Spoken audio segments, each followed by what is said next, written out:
Assalamualaikum warahmatullahi wabarakatuh.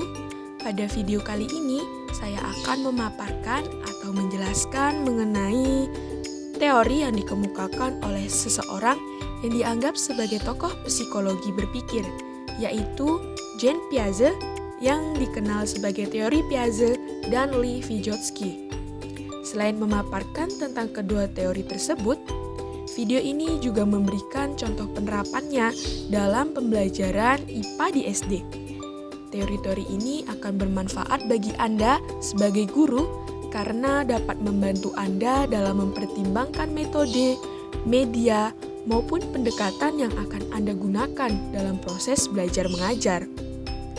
Apalagi Anda sebagai guru SD, di mana anak usia SD merupakan usia yang sangat khusus. Pada awal video kita kali ini, kita akan membahas tentang garis besar teori perkembangan mental yang dikemukakan oleh Piaget dan diikuti dengan penerapannya pada pembelajaran IPA di sekolah dasar. Sebelum kita mempelajari teori yang dikemukakannya, ada baiknya kita mengenal terlebih dahulu siapa Piaget itu. Teori Piaget mempunyai nama lengkap Jean Piaget. Lahir di Swiss, tepatnya di Neuchâtel pada tahun 1896. Semenjak kecil, Piaget tertarik dengan masalah biologi, terutama tentang hewan atau zoologi. Pada usia 11 tahun, beliau telah menulis karya ilmiah tentang burung pipit yang albino. Artinya mempunyai warna putih atau tidak mempunyai zat warna kulit pada seluruh tubuh badannya. Pada usia antara 15 sampai 18 tahun, beliau mempunyai banyak menulis tentang hewan berbadan lunak atau yang disebut moluska, seperti siput, terutama tentang perbedaan struktur susunan tubuhnya yang dihubungkan dengan lingkungan di mana hewan tersebut hidup. Misalnya, binatang bertubuh lunak yang hidup di darat mempunyai struktur tubuh yang berbeda dari yang hidup di laut. Pada saat yang bersamaan, Piaget juga bekerja pada suatu badan yang memberikan tes intelijensi anak. Piaget amat tertarik pada anak-anak yang memberikan jawaban salah. Kemudian selanjutnya beliau mempelajari mengapa anak tersebut memberikan jawaban yang salah. Dengan berdasarkan pengamatan dan penelitiannya, Piaget beranggapan bahwa cara berpikir anak tidak sama dengan cara berpikir orang dewasa.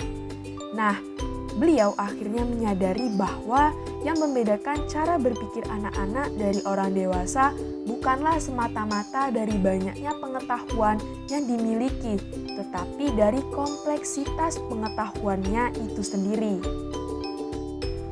Untuk mempelajari lebih jauh struktur mental anak semenjak lahir hingga dewasa, Piaget melakukan penelitian lebih seksama dan menggunakan metodenya sendiri. Beliau meneliti ratusan anak dengan menggunakan metode interview atau bertanya, tanpa mempengaruhi jalan pikiran anak tersebut. Piaget tidak tertarik pada keunikan seorang anak, akan tetapi lebih tertarik pada persamaan-persamaan di antara anak-anak yang berusia sama.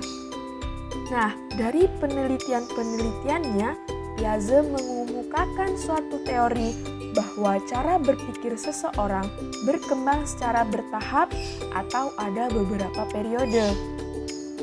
Untuk selanjutnya, mari kita membahas masing-masing tahapan untuk mengetahui lebih rinci apa yang terjadi pada setiap tahapan dan mencermati perkembangan serta perubahan-perubahan yang terjadi dari seluruh tahapan. Tahap yang pertama adalah tahap sensori motor. Nah, contoh di sini adalah pada saat bayi memasukkan jari ke dalam mulutnya. Tentu saja, pada saat itu bayi belum mengetahui apa itu jari. Tetapi dia berbuat sesuatu untuk memberikan tanggapan. Pernahkah Anda mendekatkan hidung Anda pada mulut bayi, nah apa yang bayi lakukan? Ya, mereka akan menghisap hidung kita seperti ia ingin mendapatkan susu dari ibunya. Jadi, bayi belum bisa membedakan antara jari dan hidung. Salah satu ciri khusus anak pada masa ini adalah penguasaan, yang Piaget sebut sebagai konsep objek. Suatu pengertian bahwa benda atau objek itu ada dan merupakan kekhasan dari benda tersebut, dan akan tetap ada walaupun benda tersebut tidak tampak atau tidak dapat dipegang, diraba oleh anak. Selain ciri yang telah disebutkan tadi, tidak ada bahasa pada awal tahapan ini, tetapi ada permulaan simbolisasi.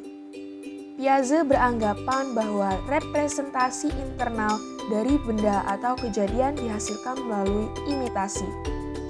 Pikiran diartikan sebagai aktivitas internal, dimulai ketika anak dapat melakukan kegiatan yang nyata. Tahap awal proses ini meliputi aktivitas-aktivitas yang berhubungan dengan objek atau kejadian di mana anak tersebut ada. Selanjutnya, anak akan dapat menirukan tanpa kehadiran benda atau kejadian yang dimaksud.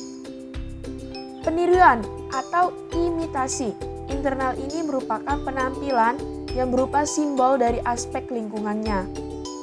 Nah, ini dianggap sebagai awal dari bahasa, karena pada akhirnya kata-kata akan muncul untuk menggantikan kegiatan-kegiatan yang nyata atau imitasi yang merupakan perwakilannya. Sebagai contoh, pada awal-awal kelahiran, anak hanya tahu seseorang yang selalu memberinya ASI, itu bentuknya seperti itu. Lama-lama, dia tahu bahwa pada saat dia lapar atau haus, dia mencari sosok ibunya. Dan kalau yang datang orang lain, dia akan tetap mencari ibunya. Dan akhirnya, dia akan tahu bahwa yang sering memberikan ASI itu namanya ibu. Nah, ada 3 kemampuan penting yang dicapai anak pada masa sensori motor ini, yaitu yang pertama, kemampuan mengontrol secara internal, yaitu terbentuknya kontrol dari dalam pikirannya terhadap dunia nyata. Dengan kata lain, sampai dengan usia 2 tahun, anak mengalami pergantian persepsi dari motor murni ke arah gambaran yang berupa simbol atau lambang. Kemudian yang kedua adalah perkembangan konsep kenyataan. Maksudnya pada akhir tahap ini, anak akan menyadari bahwa dunia ini ada dan tetap ada, sehingga anak akan mengetahui bahwa suatu benda itu ada. Kemudian yang terakhir atau yang ketiga adalah perkembangan pengertian beberapa sebab dan akibat. Memasuki tahapan yang kedua adalah tahap preoperasional. Dilihat dari segi perkembangan bahasa, tahapan ini merupakan tahapan yang amat menakjubkan. Dimulai dari anak yang baru bisa mengatakan 1-2 patah kata hingga menjadi anak yang dapat menyusun suatu kalimat. Selain itu terjadi perkembangan mental yang luar biasa pula. Tahapan ini disebut sebagai tahapan preoperasional karena anak tidak akan memiliki kemampuan berpikir yang operasional sampai anak mencapai usia 7 tahun dan kadang-kadang disebut sebagai tahapan intuisi. Mengapa dikatakan demikian? Karena pada tahapan ini, intuisi yang dipengaruhi oleh persepsi dan egosentrisme berperan sangat penting dalam cara berpikir anak. Yang dimaksud egosentrisme adalah bahwa anak memandang sesuatu dari sudut pandang dirinya sendiri. Selain itu, anak usia ini masih berpikir animisme. Apa itu animisme? Animisme mereka masih menganggap beberapa benda tak hidup sebagai benda hidup. Nah, sebagai contoh mereka sering mengatakan bahwa matahari sebagai benda hidup karena dia bergerak. Kemudian yang ketiga adalah tahap konkret operasional. Tahapan ini berawal pada anak usia 6 atau 7 tahun dan berakhir pada usia 11 tahun. Nah, usia-usia ini merupakan usia di mana anak menempuh pelajaran di sekolah dasar. Pada tahap ini telah terjadi perubahan-perubahan walaupun masih ada juga keterbatasannya. Perubahan yang sangat penting dan mendasar adalah perubahan dari pemikiran yang kurang logis ke pemikiran yang lebih logis. Anak pada usia ini telah menyadari bahwa jumlah atau volume suatu benda tidak akan berubah apabila tidak terjadi penambahan maupun pengurangan selain perubahan-perubahan bentuk atau perubahan ketentuan aturan. Kemampuan lain yang telah dimiliki oleh anak usia ini adalah kemampuannya untuk menyadari tentang reversible atau hal yang dapat dibalik dan identitas. Pada tahapan ini pula anak telah dapat melakukan pengelompokan atau penggolongan benda atau kejadian, membuat order urutan, dan memecahkan persoalan angka. Selain perkembangan yang telah dijelaskan tadi, masih ada keterbatasan-keterbatasan yang dimiliki anak pada masa ini. Antara lain kenyataan bahwa perbuatan ataupun percobaan yang dilakukan anak pada usia ini masih bersifat coba-coba. Dan percobaan-percobaan tersebut masih jarang yang berhubungan antara satu dengan yang lainnya. Anak usia ini belum dapat secara mental mempertimbangkan kemungkinan-kemungkinan yang beragam atau lebih dari satu untuk memecahkan suatu masalah atau memperoleh jawaban dari suatu masalah. Mereka juga masih belum mampu mempergunakan ketentuan-ketentuan yang logis pada benda atau kejadian yang tidak nyata atau tidak tampak. Seperti dikatakan penjelasan tadi bahwa mereka hanya mampu berhubungan dengan hal-hal yang nyata atau dengan hal-hal yang dapat mereka bayangkan. Kenyataan inilah yang melahirkan pembelajaran IPA yang banyak melibatkan siswa secara langsung. Memasuki tahap yang terakhir, tahap yang keempat adalah tahap formal operasional. Anak usia sekitar 11 tahun memasuki tahap formal operasional. Tahap ini berakhir pada usia 14 atau 15 tahun sebelum memasuki masa dewasa. Tahap ini dikatakan sebagai tahap akhir dari perkembangan struktur berpikir. Anak usia ini telah dapat secara penuh melakukan operasi secara logis, tetapi masih mempunyai pengalaman yang terbatas. Pada tahapan ini, mereka dapat berhubungan dengan masalah-masalah yang bersifat hipotesis, dan cara berpikir mereka mungkin telah termasuk suatu set yang formal dari ketentuan-ketentuan yang logis. Mereka dapat secara mental dan sistematik meneliti faktor-faktor yang beragam. Mereka tidak lama lagi tergantung untuk melakukan manipulasi terhadap benda. Jadi, rangkuman atau kesimpulan dari 4 tahap tersebut adalah tahap yang pertama sensori motor, perkiraan usia 0-2 tahun yang memiliki ciri-ciri khusus kecerdasan motorik atau gerak dunia. Benda yang ada adalah yang tampak, tidak ada bahasa pada tahap awal. Kemudian yang kedua, tahap preoperasional. Perkiraan usia 2-7 tahun, ciri-ciri khusus berpikir secara egosentris, alasan-alasan didominasi oleh persepsi, lebih banyak intuisi daripada pemikiran logis sebelum cepat melakukan konservasi. Kemudian tahap ketiga itu adalah konkret operasional. Perkiraan usia 7-11 atau 12 tahun.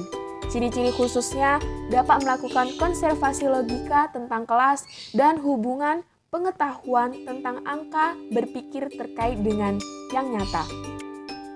Kemudian tahap yang terakhir adalah tahap formal operasional, yaitu 7-11 tahun, 12 tahun, 14 tahun, atau 15 tahun. Ciri-ciri khususnya adalah pemikiran yang sudah lengkap, pemikiran yang proporsional, kemampuan untuk mengatasi hipotesis, perkembangan idealisme yang kuat. Kemudian penerapan teori Piaget dalam pembelajaran IPA di sekolah dasar. Seperti telah disinggung tadi bahwa teori Piaget ini dapat dipakai dalam penentuan proses pembelajaran di kelas SD, terutama pembelajaran IPA. Dari teori yang telah kita bicarakan tadi, hal-hal yang perlu diperhatikan dalam penyusunan pembelajaran di kelas antara lain bahwa Piaget beranggapan anak bukan merupakan suatu botol kosong, yang siap untuk diisi, melainkan anak secara aktif akan membangun pengetahuan dunianya. Penerapan selanjutnya, guru harus selalu ingat bahwa anak menangkap dan menerjemahkan sesuatu secara berbeda, sehingga walaupun anak mempunyai umur yang sama, tetapi ada kemungkinan mereka mempunyai pengertian yang berbeda terhadap suatu benda atau kejadian yang sama. Kemudian implikasi lainnya yang perlu diperhatikan bahwa apabila hanya kegiatan fisik yang diterima anak, tidak cukup untuk menjamin perkembangan intelektual yang bersangkutan. Ide-ide anak harus selalu dipakai. Dengan memberikan kesempatan kepada anak untuk menilai sumber ide-idenya, akan memberikan kesempatan pada mereka untuk menilai proses pemecahan masalah. Hal ini juga perlu dilakukan di dalam kelas. Sebagai contoh, apabila kelas telah menyelesaikan suatu masalah, sebaiknya guru menanyakan kembali kepada siswa tentang cara mendapatkan jawaban tersebut. Dengan demikian, guru lebih membantu anak dalam proses perkembangan intelektualnya. Dari pembahasan tadi, terlihat bahwa proses pembelajaran di kelas menurut Piaget harus meletakkan anak sebagai faktor yang paling utama. Hal ini sering disebut sebagai pembelajaran yang berpusat pada anak atau child center. Kemudian teori yang kedua adalah teori Vygotsky. Vygotsky nama lengkapnya adalah Lev Semenovich Vygotsky. Beliau adalah seorang psikolog yang berkebangsaan Rusia. Ia lahir di Rusia pada tanggal 5 November 1896. Pada tanggal 11 Juni 1934, ia telah menjadi ahli psikologi perkembangan di Soviet. Dan dia mendasarkan pada psikologi kultural historis, kemudian lulus dari Universitas di Moskow pada tahun 1917. Ada dua implikasi utama teori Vygotsky dalam pendidikan. Yang pertama adalah perlu tatanan kelas dan bentuk pembelajaran kooperatif antar siswa, sehingga siswa dapat berinteraksi di sekitar tugas-tugas yang sulit dan saling memunculkan strategi-strategi pemecahan masalah yang efektif di dalam masing-masing Zone of Proximal Development mereka atau ZPD. Apa itu ZPD? ZPD adalah suatu konsep yang utama pada teori konstruktivisme Lev Vygotsky. ZPD merupakan jarak antara level potensi perkembangan yang ditentukan melalui pemecahan masalah secara mandiri dan level potensi perkembangan yang ditentukan melalui pemecahan masalah dengan bantuan orang lain atau dengan teman sebaya yang lebih mampu. Nah, di dalam ZPD atau Zone of Proximal Development ini memiliki 4 tahapan. Tahap yang pertama adalah menunjukkan bagaimana peserta didik mengembangkan pemahaman tentang bahasa yang sesuai dengan studi mereka dan dasar-dasar topik yang sedang dipelajari dengan mengandalkan orang lain seperti instruktur untuk melakukan suatu tugas. Kemudian tahap yang kedua adalah pembelajar menggunakan pengetahuan sebelumnya untuk melaksanakan tugas tanpa bimbingan apapun. ZPD terjadi antara tahap pertama dan kedua. Peserta didik berlatih sendiri yang menyiratkan bahwa mereka melakukan aktivitas tertentu tanpa bantuan. Namun, mereka tidak pada tahap kemampuan sempurna dan terkadang memerlukan beberapa bantuan. Tahap ketiga. Pada tahap ketiga, kinerja dikembangkan. Artinya, pada tahap ini peserta didik mencapai tahap kemandirian. Pada tahap ini, seorang siswa tidak memerlukan bantuan dari orang dewasa atau terlebih lebih banyak latihan untuk memperkuat pengetahuan yang sudah ada. Kemudian tahap yang terakhir adalah tahap keempat. Pada tahap keempat, peserta didik melakukan deautomatisasi, kinerja yang mengarah pada proses pengulangan fungsi. Setiap kali menerapkannya pada hasil tahap sebelumnya melalui ZPD atau Zone of Proximal Development. Itu tadi merupakan 4 tahap dari ZPD. Kemudian implikasi yang kedua adalah penerapan scaffolding. Scaffolding merupakan suatu istilah pada proses yang digunakan guru untuk menentukan anak-anak melalui zone of proximal development-nya. Scaffolding adalah memberikan kepada seorang anak sejumlah besar bantuan selama tahap-tahap awal pembelajaran dan kemudian mengurangi bantuan tersebut dan memberikan kesempatan kepada anak tersebut mengambil alih tanggung jawab yang semakin besar segera setelah ia mampu mengerjakan sendiri. Bantuan yang diberikan guru dapat berupa petunjuk, peringatan, dorongan, menguraikan masalah ke dalam bentuk lain yang memungkinkan siswa dapat mandiri. Salah satu penerapan model pembelajaran yaitu model scaffolding ini yang tujuan pengajaran menggunakan metode ini adalah untuk menentukan apa yang dapat dilakukan oleh anak didik setelah mengikuti kegiatan pembelajaran. Tujuan pembelajaran scaffolding jelas diharapkan dapat membentuk pemahaman peserta didik terhadap materi yang disajikan oleh guru berdasarkan prinsip sosial kognitif. Nah, kemudian yang terakhir, bagaimana penerapan teori ini dalam pembelajaran? Penerapan teori belajar Vygotsky dalam interaksi belajar mengajar mungkin dapat dijabarkan yang pertama. Walaupun anak tetap dilibatkan dalam pembelajaran aktif, guru harus secara aktif mendampingi setiap kegiatan anak-anak.